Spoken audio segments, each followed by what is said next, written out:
It's time for the movie rate, and tonight's victim is actress Caroline Degrave, that has played in many other projects, including Real Smile, amongst other things. Hello. Hi, how are you? Still alive. It's been pretty hot lately. So, what's going on? How many projects you got going on this year? I mean, you've been promoting quite a bit of them so far.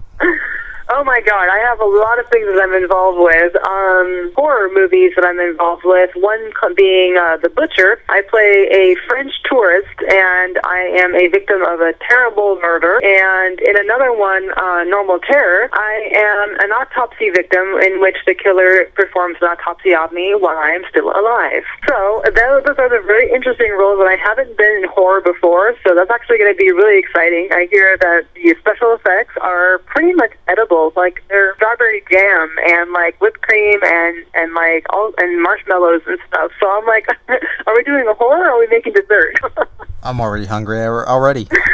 Right? I was laughing because I had no idea any of these special effects and how they were made or anything like that. So I'm like, oh my God, it sounds like you're making an ice cream sundae. I don't know if I'm scared. And having to work with all these other projects, I mean, do you think that an actor in some cases have to more likely take rather than to give back in some cases in order to succeed in their career? I think I think everything is a give and take, and it depends on where your boundaries lie and how much you want to do for your goal. Everybody has a stopping point, or everybody has a point where they don't want to go any further, or there's certain things they won't do. In the entertainment industry, it does a lot of sacrifice. There is a lot of downtime. There's a lot of networking, and it's a grind. You know, it's constant phone calls, it's constant meetings and emails and sending out links. You never have enough experience for the next person. It's always like, well, get back to me, and yeah.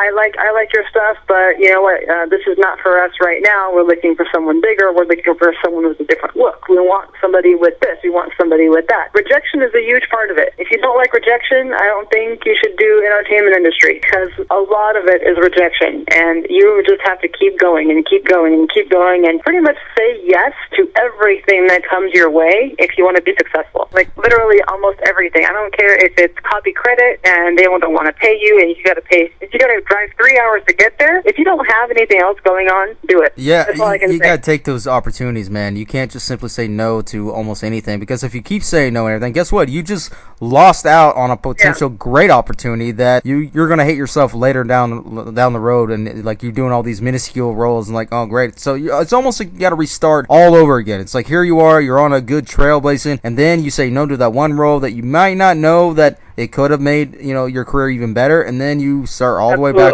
doing old small time, productions and stuff like that, and then you're going to hate yourself even more than what you did then. Well, especially when you're beginning, you can't afford to say no to anything. I mean, like, if you're trying to make it in the industry, you're not going to get hit up by, Bloomhouse or, Paramount right away. Sorry, it's just not going to happen unless you know somebody there or you're doing somebody. It's not going to happen.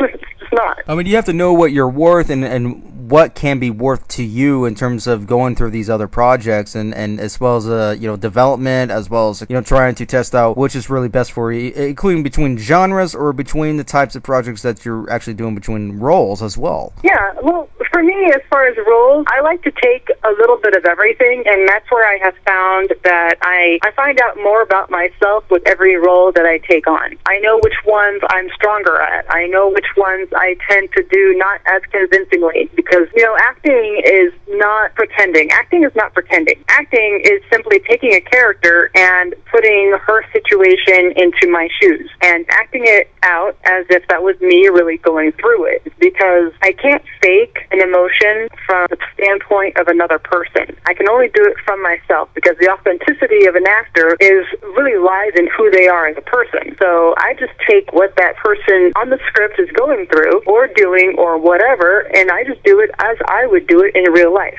Like, I would just be like, okay, this is Caroline. If I have to be a detective or an FBI agent like I am in Undrafted, then how would I really do this? If I'm in an interrogation scene and I'm facing an accused killer or something, like, how would I really portray this, and how would I talk to this person? I'm not looking at it like, how would somebody else talk to this person? What do you think is really more important, an actor's perspective view or a character's outcome on a character's performance? I think there's a little bit of a combination there, but I really feel feel that if I portrayed the character as I would as myself, as Caroline, I think it's going to drive home the emotion more into the audience, because the outcome is a direct result of how well the performance is. If the goal is the character to have an outcome, I can only get that outcome if I play to my best ability to the way I know how. The best way to do that is to be myself, because I cannot sell somebody else as well as I sell myself. And that works with a lot of people too, because sometimes, I mean, some people take the character home with them. Some people immerse themselves in the character right there on the set. I mean, there's so many other possibilities. Sometimes you got to put yourself into it sometimes. Yeah, with emotionally charged roles, they tend to really get under your skin a little bit more. I've had some very superficial roles where the minute they call cut and I'm done for the day, I'm wrapped. I don't care if I get something I leave behind and I just go do my own thing for the rest of the day. But there are other ones that I have felt a little bit more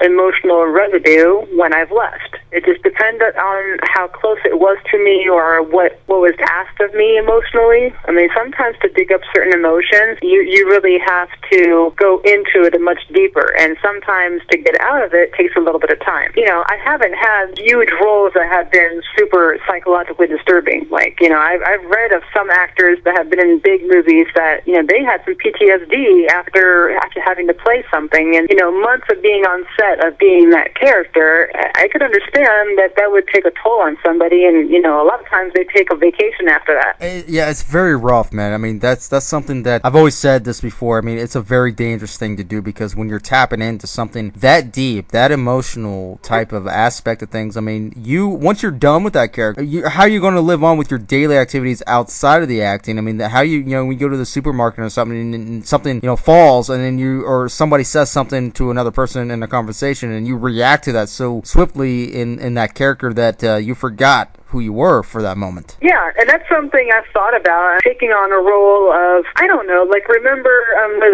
Charlize Theron in Monster, I believe it was, where she had to, like, gain, like, 40 pounds, and she was playing this, like, lesbian psycho person. I heard that she had a really hard time with that. Other roles that are a little bit, like, if you have to play someone abusive, or if you have to play someone who's psychologically disturbed in some way, and it's months and months and months on a project. It's not just a day player. You're not there for 2 days or 3 days and then you're done. This is something that you're carrying with you, and you're constantly kind of being in character so that you don't lose it. Yeah, and performing as, you know, putting yourself as in just you can be a little bit at ease at the same time, but sometimes it might not always sell, because, I mean, you're playing you per se, but let's say that might transfer into another character that you're playing, but you're still playing you in a different character, and that could be a bad combination too. Yeah, I mean, I think all of us have had times in our lives that we haven't really been ourselves. I know that I've definitely had my life as a chameleon. I don't know if you know this. I haven't drank in 10 years. I was a heavy drinker, and I consider myself an alcoholic. Prior to not drinking anymore, I was a different person all the time. I lied to people constantly about who I was, what I was doing, what personality I had, and it was all based on what social setting I found myself in. It was like, okay, if I was in a dive bar, I was one way. If I was an elegant bar somewhere else, I had to talk a different way, portray myself a different way. I had to be a different person. I had to be a different Caroline, and it was all me. The more I did that, the more fractured I felt. And so I think as an actor, it's a little bit the same way, but it's also what makes it easier for me to be an actor, because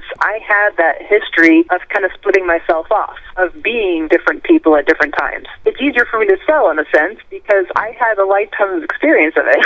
I know that. It's also a little bit of a healing process at the same time, because you're kind of getting over what you used to do, what you usually do on a daily activity of that kind of thing, and then when you start acting that role, and you're like, it's kind of comfortable, and you kind of forget about the fact of, you know, how kind of negative it was back then, but this is a more positive aspect in some way when you're playing this character. It's a little bit like what I would call a defective character turned asset. It's, you know, it's something that used to hinder me. It's something that used to be a social handicap that has turned into something that, like, oh my God, like, you know, with the right motivation, this is something that could really help me. I found that to be true about a lot of human traits. I think in terms of decision making and what I do in my life, a lot of things that were not good, but only because of how I used it. It wasn't. It's like calling a gun evil. A gun is not evil. It depends what it's used for. The same thing as being able to act. I mean, if I'm lying to somebody, or I'm cheating on somebody, or if I'm somehow betraying somebody and I'm acting as their friend, that's a bad thing. But if I can take that and put it on screen and become that devious person to give that person life to the audience, then that's a good thing. It all depends on motive. Oh yeah, definitely, and especially when you're venturing to other genres and still kind of carrying those same type of emotions that you did from that last role, it's kind of okay a little bit. Again, it goes back to that danger zone, and you don't want to go back into the danger zone again, having to really F up your mind when you get back home again. Yeah, you don't want to do that, but I think it is just part of the job. It is hard. It is very emotionally depleting to be an actor. Spend all day doing different takes of the same scene, and even when you're doing it, by the time you've done it 20 times, you've even lost your own emotion. Like, okay, I'm becoming robotic. Like, I need to stop, take a break, go eat something, get on the phone, talk to my kid or a friend or something, and then I can come back with a little bit replenished of energy. Because it's like the first few times might be a little bit stiff because I'm getting into character, and then I feel like I'm really running with it. And then if it still doesn't work for the angle or for the lighting, or the director's not happy, or whatever is going on, then by the time I'm around the 25th, 30th, 40th time, I'm like, I'm calling cut on myself. I'm just like, no, I'm not doing this, and give me a few minutes. It's like working like a machine, but at the same time, you're not a machine. You're going to run out of your emotion at some point, and it's not going to be good for the film, because it's not going to be good for the character. You're going to have to rework the lines or something to fit in, because then the director's going to be mad at you, and there's like all kinds of things that could happen. And even if it doesn't happen, you're going to know about it. Only you will know about it. Exactly, and I think I've seen it in myself when I've seen it on the monitor, different scenes that played out, and I can tell when I'm tired of my scene. I can tell when the character is completely unemotional. I'm just like, you know what? Yeah, the angle's right, the lighting's right, you're happy, but I'm not happy with it, because I'm just saying my lines now. I'm not even putting anything behind it, because I've completely emptied out my emotional store. I'm like, I've got to go do something else, get coffee, go for a drive or a jog around the block. I'll come back. I'll be fine. Oh, definitely, man. But when it comes to working with more reliable sources like online streaming and all these other companies that are like fundraising type companies and stuff like that, do you think this is actually starting to help the working actor getting more acting jobs, or is it actually making less money for them? That's a very tough world. Crowdfunding is interesting. It used to be that indie filmmakers, actors, that kind of thing, you could raise a few funds. The bigger corporations that usually already have their own funding sources, or banks, or whatever sources they usually get, or the capital from their last project, they just recycle into the next one. They started to see it as an avenue of getting money too. The thing is, with more credibility comes with more money, right? So if Marvel is doing a thing or a movie or whatever, and what if they decided to, you know what, we're going to give everybody a thank you note if everyone decides to give $1. Okay. People are going to put money into that because they know it will go somewhere, and they're going to get accolades from it, and they can actually say as a point of pride, hey, yeah, I contributed to this project. But an indie filmmaker who has no idea where their film is going to go, how it's going to get distributed, all they care about is trying to make the stupid thing, and nobody has any certainty of what's happening. People are being asked to give $20, $15, $50, $100 for perks, and the perks are a button on your lapel. It's a pencil. It's, maybe you'll get a signed autograph of the big actor that no one knows about. Yeah. Compared to bigger projects, it doesn't help. It used to be something that helped a lot more, but now to get crowdfunding to work for you, you have to have a really well-done trailer. You have to have some people attached to it of some talent or of some caliber. You have to be attached to a bigger production a lot of times. You're usually in association with several different distribution companies or production companies, and by the time you've gathered all that, you've already spent a lot of money of your own trying to get the little buzz reel together to get more money. So you understand the problem is it takes money to make money. And if you're nobody and you just say, hey, I have an idea and I wanted to make it a film, do you think anyone is going to give you anything? Especially when there are so many things that have credibility behind them and they're asking for the same thing. It's like, well, I'd rather put my money something that I know is going to get made rather than this guy, and I don't even know if what I give him is going to be what he uses, because what if he doesn't raise all the money? What if he's asking for $5,000, if I give him $15, but maybe I'm the only person that gave it to him, do I ever get $15 back? No. It's ongoing circle of that, because you have to keep it generating in some form, because you as an actor, it's going to be in trouble for you. It's not just the company that you're affiliated with. I mean, that's going to go like really bad with the company that you're with. But if you're by yourself, trying to do all this stuff, especially if you're making your own film, really bad. And like how I did Real Smile, I posted that a couple days ago or a couple nights ago or something, and Real Smile was my first and only short film. And I filmed my first role in a feature film called Cataract Gold. I was one of the lead roles in this Western. Now, it hasn't sold, it hasn't distributed, so no one's really seen it, but it gave me a taste of what it was to be on set. And I saw a lot of different things of how they made film, and I also saw a lot of things that I would change. I took this knowledge with me because it was kind of bothering me. It was like in the back of my head, like, you know what? I think I could do this. But I didn't have any foothold in the industry at all. At this point, I'd only been on set, and the crew was like 5 people, and I'm like, okay, I don't know how I'm going to do this. So I started reaching out on social media, that kind of thing, and I talked to some of the actors that I was in the movie with, and they led me to calling somebody else who was the founder of the Idlewild Film Festival. So I got in touch with that person, and I said,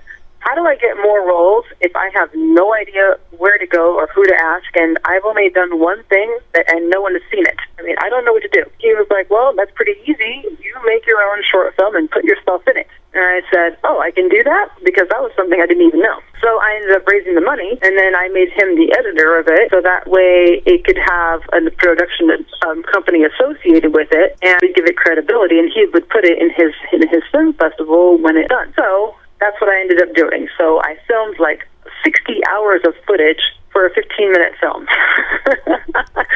But I wrote it in 1 hour. I literally wrote it in 1 hour because I already had the idea and the concept in my head, kind of. And we went and filmed it, and then I did it on my own. I used it on my phone. I used a little Samsung phone on a selfie stick, for some of the scenes. I had it on a selfie stick. I would put my phone down somewhere, and I would be doing something, and I would just go back and look and go back and look and go back and look. And then when I was happy with something, I would keep it and then discard the rest. So that's how I ended up doing it. And so we edited it at his house on Final Cut Pro. And so I chose the music, and I put myself down as the editor because he was actually sitting beside me helping me do it. So I'm not an editor myself, but because I was the one doing it, that's what I wrote down, and then I put down in association with his production company. And of course, it premiered at the Idlewild Film Festival, and so I got a little bit of accolades from there, and I met people, and I was able to talk to people about it, and I got up on stage and talked about my project. And then next thing I know is I got hit up on IMDb, of all places, of somebody who ran a short film competition the next year. So he emailed me, and he's like, one of my associates saw this. Can you submit it to the competition? I was like, okay, sure. So I did. And then they gave me a special mention award. That was my first laurel. It just kind of went from there. I was able to talk to different people and reach out to different people. I started adding more people in the industry on social media, and I was just sending my little links everywhere. Real Smile went everywhere, got views and that kind of thing. I just kept following through it. I just kept sending people stuff and then meeting people. I don't take no for an answer. I don't know how to really attribute my success to anything except for I am persistent as hell, and I don't take anyone's rejection as an end all. I just go down the next avenue. I just find somebody else that will do it. If somebody says no, I go to the next person. If someone says no, I go to the next person. And I just keep doing that. And I also believe in myself. It's pretty simple. I want to do this for a living, and no one's going to tell me what I'm going to do with my life. Definitely positivity is the best choice ever. And keep going forward, keep doing what you do. And go ahead and plug in anything that you would like to promote, any websites, any expected releases, and so forth. I've done a few things. I was in a movie, Hard Visit, by Josh Mitchell. He does a Wicked Pizza Entertainment in LA. I was in the 1 Year Pact by Gina Carey. I was a stand-in for Becca Tobin in a recent release called Sister's Wedding, and I think that one's on Hallmark Channel. And I was a stand-in for there, but it was a big production that was here out in the Coachella Valley. You can find me on IMDb. You can find me on Facebook at Caroline Degrave Actress. There you have it, everybody. That is actress Caroline Degrave. Yeah, thank you for having me on, Mike.